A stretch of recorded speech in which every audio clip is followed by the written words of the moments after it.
Imagine this: you wake up in the middle of the night, drenched in sweat, your heart pounding like a drum in the dark. A dream, a vivid, unsettling, has shaken you awake. In it, you were running through a maze, each turn leading you deeper into confusion, each dead end whispering the same cruel message: you will never escape. But here's the strangest part: when you jolt upright in bed, gasping for air, you realize something even more terrifying. You've been living that dream your entire life. Not in a maze of walls and corridors, but in something far more insidious, a labyrinth of your own subconscious programming. Every decision you've made, every fear that's held you back, every inexplicable self-sabotage, it wasn't you choosing those things. It was the invisible hand of buried beliefs, imprinted upon you like lines of code in a machine you never consented to becoming. And now, the great, haunting question rises: what if you could rewrite that code? Think for a moment. You believe you are in control of your mind. You make choices, weigh options, decide your path. But then, why do you still fall into the same traps? Why do you procrastinate when you know you should act? Why does fear grip you when opportunity knocks? Why do you sabotage relationships, careers, dreams, even when every logical part of you screams, stop? The answer is as unsettling as it is liberating. You are not one mind, but two. There is the conscious you, or the thinker, the planner, the one listening to these words right now. And then, beneath it, like a vast and shadowed ocean, lies the subconscious, the silent architect of your reality. Science confirms this. Studies in neuroscience reveal that 95% of our decisions, emotions, and behaviors are driven by subconscious processes. Freud called it the ID. Jung called it the shadow. Ancient mystics called it the daimon, the hidden force shaping fate. And yet, here's the cruel irony. Most people live their entire lives never realizing they are prisoners of a program they didn't write. You were handed a script at birth, by parents, society, trauma, culture, and you've been reciting the lines ever since. I'm not good enough. Money is hard to get. I don't deserve love. These are not truths. They are ghosts, echoes of past experiences, looping in the dark theater of your mind. And like any ghost, they only have power because you keep feeding them fear. But what if you could exorcise them? What if, instead of being a passive recipient of conditioning, you could become the programmer of your own mind? This is not some vague self-help platitude. This is psychological alchemy, the literal rewiring of your brain's neural pathways. It's the difference between a man who wants confidence but shrinks in social situations, and the man who commands a room without thinking because his subconscious knows he belongs there. Between a woman who dreams of success but subconsciously fears it, and the woman who attracts opportunities effortlessly because her deepest mind believes she is worthy. This is the power of reprogramming. But before we dive into how, we must first confront the darker truth. Why haven't you done it already? The answer lies in the shadows, in the psychological and philosophical forces that keep humanity asleep. Forces we will expose in the next section. Because here's the unsettling truth: your subconscious doesn't want to change. It craves familiarity, even if that familiarity is suffering. It would rather cling to the devil it knows than risk the unknown, even if the unknown is freedom. But there is a way out. A rebellion. A method to hack the system. And it starts with understanding the hidden war inside your mind. You sit in a quiet room, eyes closed, trying to meditate. You focus on your breath, in, out, but within seconds, a storm erupts. A memory flashes, that humiliating moment in high school. Then, a worry about tomorrow's meeting. Then, a voice hissing, "You'll fail." You didn't summon these thoughts. They invaded. This is the subconscious at work, an autopilot running on outdated software. But why? Why does the mind sabotage itself? The answer lies in a fundamental law of neurology: the brain prioritizes survival over truth. It would rather cling to a lie that feels safe than embrace a truth that demands change. Sigmund Freud was the first to map this terrain. He called the subconscious the ID, a cauldron of primal instincts, repressed traumas, and forbidden desires. It doesn't reason. It reacts. And its chief weapon? Repression. A child shamed for crying learns to bury sadness. An adult punished for ambition learns to fear success. These wounds don't heal. They fossilize into subconscious commands, never show weakness. Don't stand out. You are unlovable. Carl Jung took it further. He called it the shadow, the part of ourselves we disown, the traits we deny. But here's the paradox: what you resist persists.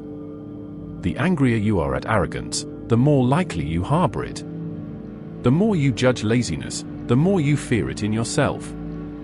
The subconscious doesn't forget.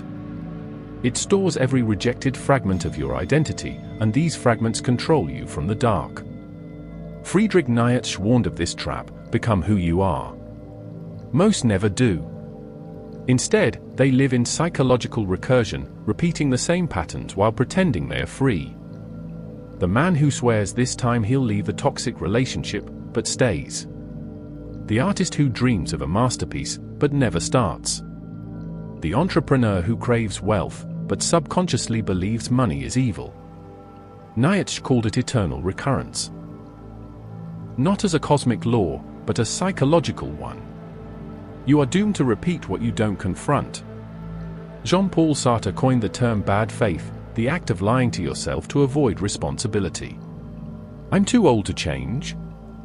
This is just how I am. I don't have a choice. These are not truths. They are cop-outs. The subconscious loves them because they preserve the status quo. But here's the brutal reality: you are always choosing.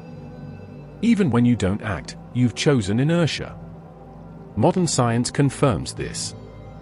The brain's default mode network, DMN, the subconscious autopilot, fires based on past conditioning. Every time you reinforce a habit, good or bad, the neural pathway thickens. Negative self-talk?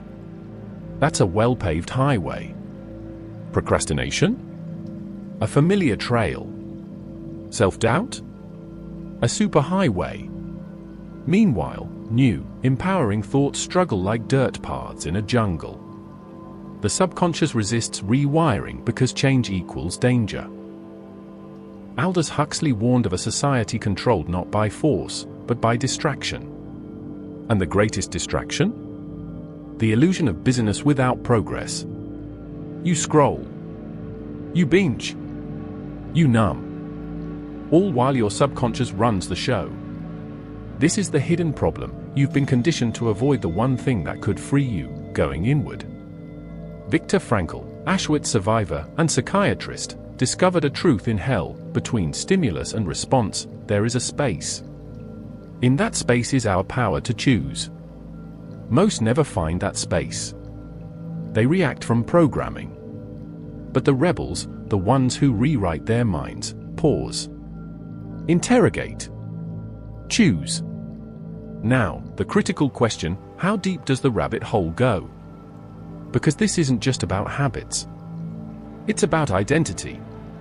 The subconscious doesn't just influence actions, it dictates what you believe is possible for yourself.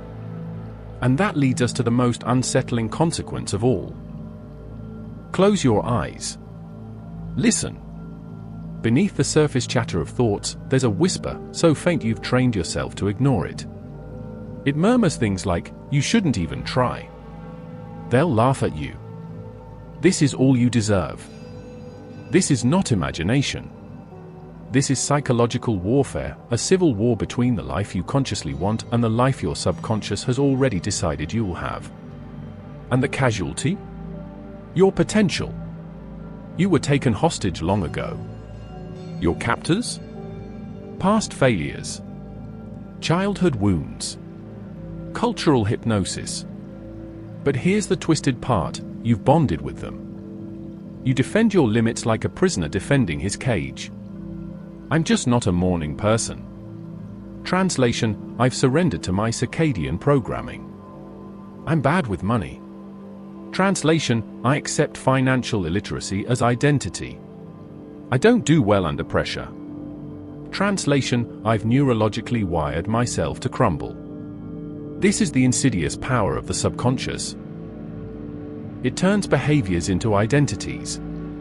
And once something becomes who you are, changing it feels like death. In quantum physics, observing a particle freezes its state. Your mind works the same way. Every time you notice anxiety, you reinforce it. Every time you identify as unlucky, you manifest more proof.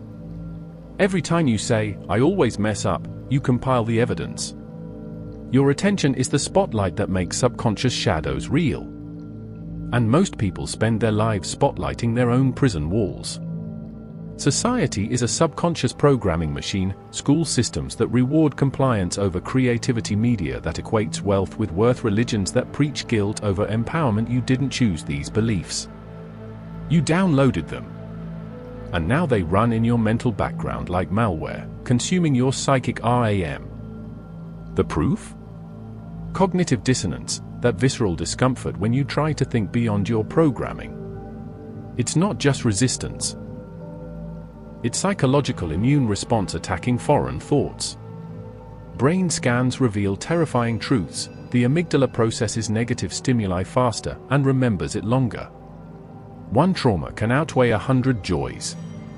The brain cherry-picks evidence to confirm existing beliefs, creating self-fulfilling prophecies. Your mind doesn't experience reality, it predicts it based on past data, then edits sensory input to match. Translation: your subconscious is a biased editor, feeding you a censored version of reality. This isn't just about you. Subconscious programming creates the businessman who self-sabotages at peak success, the artist who can't finish their masterpiece, the lover who picks emotionally unavailable partners. Patterns don't stay contained. They metastasize. Your unchallenged beliefs become your daily habits, your relationships, your bank balance, your legacy. Here's what no one tells you: the subconscious consolidates power with age. Neural plasticity decreases. Habits calcify. What was once flexible becomes rigid. The window for easy rewiring narrows. This isn't motivational fluff, it's neurobiological fact. The longer you wait, the harder the fight. Now comes the critical realization: you've been given faulty maps to navigate reality. The subconscious isn't your enemy, it's a misprogrammed ally, trying to protect you based on outdated threats. A caveman brain in a quantum world. But there's a way to update the software. Not through force. Not through willpower. Through strategic reprogramming, the same way the code was first written. This is where you take the knife to your own chains. Not with force. Not with anger. With precision. First, stop calling it your subconscious mind like it's some separate thing. It's you. The part of you that remembers everything. The part that still flinches at old ghosts. Here's how you rewrite it. 1. Find the lie. The one that whispers you can't before you even try. Trace it back. Not to blame, but to disarm. That time you failed? That cruel word that stuck? That's where it started. Now I'll starve it. Every time it speaks, laugh in its face. 2. Your body is the puppet master of your mind. Stand like the person you're becoming. Breathe like someone who's already free. Move like the fear doesn't own you anymore. Your cells are listening. 3. Memories aren't stone. They're clay. Take the worst one, the one that still burns, and reshape it. Give it a new ending. Play it backward. Burn it down and rebuild it until it can't hurt you anymore. 4. When the old pattern starts, interrupt it. Snap your fingers. Say no out loud. Do something absurd, stand on one leg, sing a note, break the spell. 5. The shadow work. The traits you hate in others? You fear them in yourself. So own them. The control freak practices surrender. The people pleaser says no with a smile. The coward picks a fight, on purpose. 6. The last 10 minutes before sleep? That's programming time. The first 10 minutes awake? That's installation. Use them. 7. Stop saying affirmations like a beggar. Become them. Don't say, "I am brave." Be brave, in your mind, in your posture, in your voice, before the world sees it.